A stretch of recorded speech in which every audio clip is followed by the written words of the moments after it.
Magandang araw po. Claro de Asis po, ang sumulat ng Ubusan ng Bida. Limbag ng Avenida Books sa tulong ng NBDB. Unang sabak ko po ito sa paggawa ng isang aklat bilang isang manunulat. Kung familiar kayo sa mga action films noong 90s, parang ganun to. Kinuha natin yung mga pamilyar na elemento pero inilatag sa isang kwentong kumakala sa formula. Dito nilalaro yung idea na paano kaya kung yung mga sindikato ang maglayon ng kaayusan, maghangad na mag-ayos ng sistema. Total, sila naman itong sinasanto ng mga may kapangyarihan, di ba? Paano kaya kung gano'n?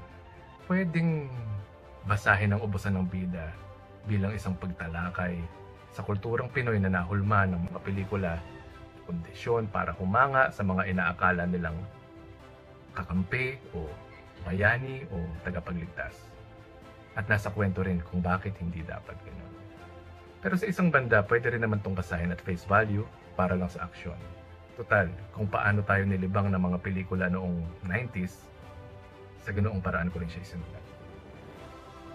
Part 1 po ito ng isang mas mahabang kwento, pero maaari nyo na rin ituring na buo.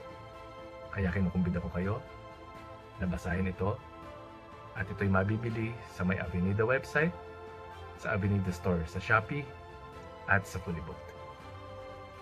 Maraming salamat po.